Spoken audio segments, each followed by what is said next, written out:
Well, hi everybody. Here we are, week 7, with just our small group of 4 of us here, and certainly has been a challenging course, and I make no bones about it. I always say you get probably 5 credits worth of information in a 3-credit course here, which could say it saves you money, but frankly, it's a lot of extra work, but I hope you're really gaining something out of it as well there. I wanted to put up this relaxing scene here, a picture that I found that just reminds you that there is real life out there beyond schoolwork, beyond coursework, beyond actual work, to make sure that you get a chance to enjoy a few moments of life too as we come to the fall part of the year, as we closing out this course in the next couple of weeks there. Now a little bit back to reality. I'm going to bring you over to the instructions in Rubric for the final project. And I've had some questions that have come up there, and probably one significant one that I just received, Jamie, thank you for doing that, was, is this supposed to be one continuous paper? And the answer would be yes. You'd write it all out as one paper that will include multiple sections. Now, many parts of this you'll find have already been covered there. Part 2 is the nursing practice of interest, background information, significance to nursing, and then also other parts that will talk about the research question, the null and research hypothesis, and that. You can bring that all over from the first time we met and the first couple of meetings we had all the way through the process here. But it is spelled out section by section with 6 different parts of it, as you see here. Make sure you go to your rubric that is in the assignment guidelines book and look through it there. Probably 2 areas that really should be focused on would be part 3 and part 5, because those will be newer to you. Part 3 is calling for a synthesis of all the articles. Now, this doesn't mean go back in and copy over exactly what you wrote for the annotations project. What I need you to do is take all 3 articles, pull the information together, and basically tell me the story of what it informed to you about the particular topic. And it shouldn't be this one said this while this one said this while this one said this. Merge them together into one story that covers all 3. A synthesis of the content. Collectively, what does it tell you about your topic? And it really probably is easier to go with headings to help this lay out a little bit there. I'll come back to part 4 in a minute, but part 5 is one that you probably should be working on a little more intently earlier, and that's the critique portion of the project. In most of your annotations project, except for one person, and Holly, I think that was you, I had suggested that there might be articles either to use or articles to avoid. Holly, I separated you because all 3 years were fine, if that was you, or if it was somebody else in your paper didn't have a recommendation in it from the article critique project, consider that that was you. So you're going to take one of those articles, a primary research article, and using the critique tool that's mentioned in the PureCheck workbook, you could actually go through and check off yeses and nos on certain things, jot some notes at the end, and then pull all of that information together to one cohesive, scholarly, written narrative evaluation of the article.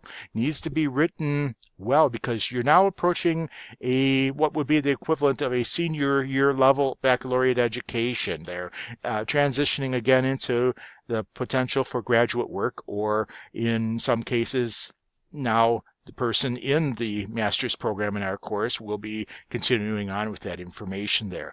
But make sure it's covering all the information that's being asked for in the rubric.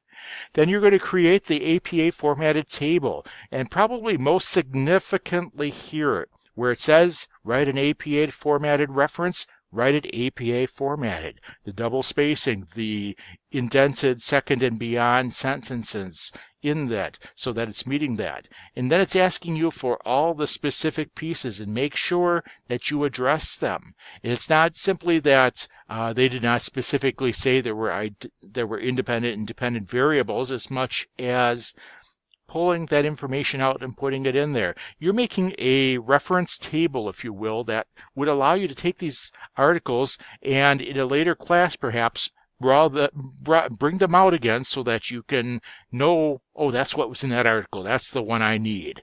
And actually, when you get into higher level master's or doctoral work, you might be asked to do that with every reference you had.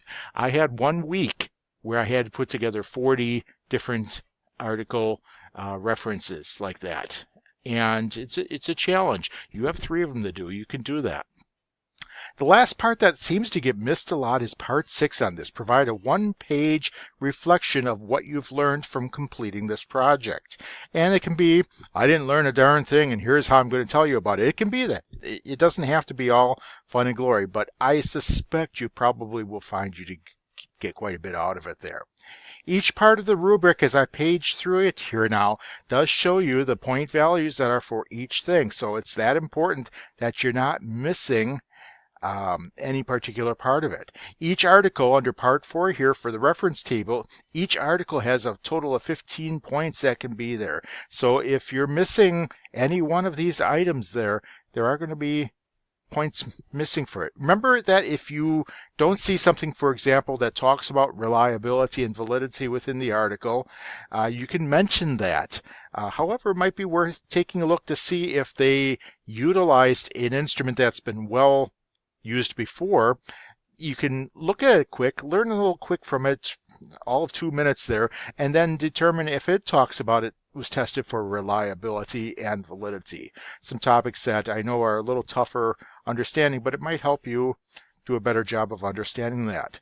Please remember that APA format is to be used throughout this project, and it will have different grade implications throughout the project as well.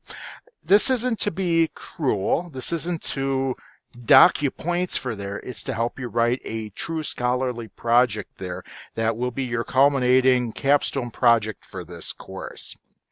Another thing that will be coming out this week then, I'm in the weekly email, and it'll also be on the content screen for week 7, will be the article that you'll be reviewing for your final exam. Basically, the final exam, it's not a multiple guess type thing where you have to, hopefully know all the answers in that. That doesn't really do anything there. It's going to be taking an article and sort of doing an article review tool as the final project. But it's going to encompass everything from day 1 through the end of the course there to some degree.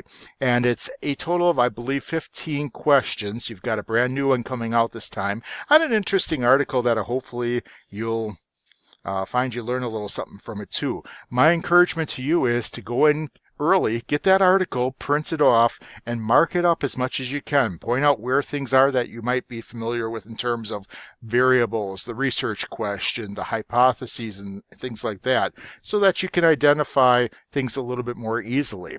It's a test you take on your own in week 8, at any point in week 8. I really don't suggest waiting until Sunday night of week 8 because you've got lots of things to do. That's one that you can get out of the way earlier. Last thing I want to point out is that you can certainly ask questions.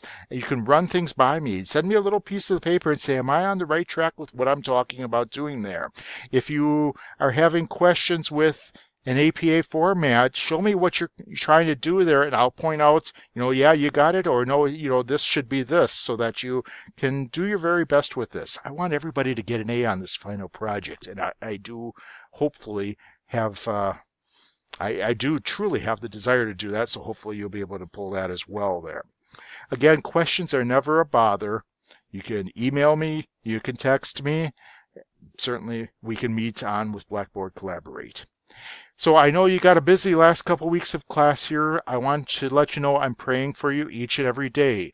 And every night, I guess I should say, because that's when my prayer requests go in, especially there, to give you the strength, to give you the fortitude, to give you the ability to do that. And Lord, please help our class here to be strong and successful as they complete these projects, and to try to still find the balance of school and work and family life and everything going on. And please give them the strength to persevere through this. In your name, amen. We'll see you later.